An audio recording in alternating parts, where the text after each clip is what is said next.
दोस्तों, कई बार मैं अपनी वीडियो में इस तरह के शब्द इस्तेमाल कर लेता हूं कि हमने इसराइल को बेरोजगार कर दिया, रशिया को बेरोजगार कर दिया। तो यहाँ पर ऑफेंड होने की ज़रूरत नहीं है। मैं भी बहुत बड़ा प्रो इजरायली व्यक्ति हूँ।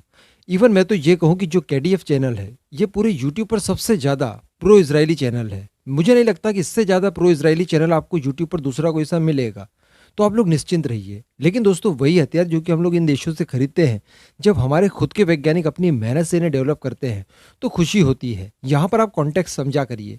इवन मैं तो अपनी कई सारी वीडियोस में इवन यहाँ तक कह चुका हूँ कि हमने इसराइल को मिलिट्री एड देनी चाहिए। इसराइल केवल पैसों से मार खा गया है, उसके पास पैसा इतना नहीं है। ऐसी परिस्थिति में हमें भी उसे एड देनी चाहिए, जिस तरह से अमेरिका उसकी फाइनेंशियल मदद करता है।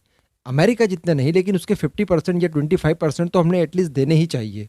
मैं यहाँ तक की वकालत करता हूँ इसराइल की। I love Israel. तो खैर छोड़िए, यहाँ पर मैंने आपकी सारे डाउट्स क्लियर कर दिए। आप कॉन्टेक्स्ट को समझा करिए कि मैं क्या कहना चाहता हूँ। अब दोस्तों, यहाँ पर मैं आपको बता दूं कि 2021 की शुरुआत में सिप्री ने एक रिपोर्ट जारी की थी। उसमें यह बताया था कि भारत को जितने हथियारों की ज़रूरत पड़ती है, उन हथियारों की जो कि हम लोग विदेशों से खरीदते हैं, घर पर नहीं बनाते, तो इन सभी हथियारों में से 49% हमने रशिया से खरीदे, जो कि 24% कम थे। यानी इससे पहले 70% प्लस हम लोग खरीदते थे रशिया से, और उसके बाद थोड़े बहुत दूसरे देशों से हथियार खरीदते थे। लेकिन पिछले 5 साल में, यानी 2016 से लेकर 2020 तक, हमने 49% हथियार खरीदे रशिया से। इसके साथ साथ 13% हथियार खरीदे इसराइल से, जो कि दोस्तों नंबर 3 पर रहा, क्योंकि नंबर 2 पर फ्रांस था। उससे हमने 18% हथियार खरीदे।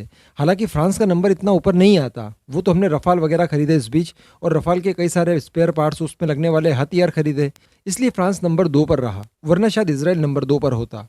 खैर कोई प्रॉब्लम नहीं, नंबर 3 पर इसराइल रहा। ये बहुत बड़ी बात थी कि भारत जैसे विशालकाय देश को हथियार बेचने के मामले में इसराइल जैसा छोटा सा देश नंबर 3 पर रहा। लेकिन दोस्तों, ये केवल एक आंकड़े नहीं है। यहाँ पर आपको ट्रस्ट दिख रहा होगा कि भारत का ट्रस्ट किस देश के प्रति ज़्यादा बढ़ता जा रहा है। ऐसी परिस्थिति में हम लोग ये बड़ी आसानी से कह सकते हैं कि इसराइल हमारा सबसे भरोसेमंद साथी रहने वाला है, फ्रांस से भी ज़्यादा, रशिया से भी ज़्यादा।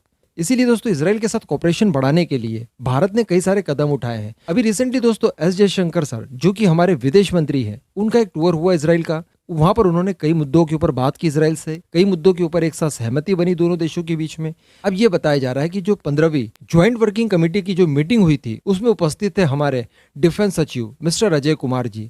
और यहाँ पर दोस्तों, उन्होंने इजरायली ऑफिशियल्स के साथ मीटिंग की, और इस मीटिंग में निर्णय ये निकला कि अगले 10 सालों तक, जी हाँ, पूरे 1 दशक तक भारत और इसराइल एक दूसरे को कोऑपरेट करेंगे, कई सारी टेक्नोलॉजीज के ऊपर काम करेंगे, उद्योग के क्षेत्र में काम करेंगे।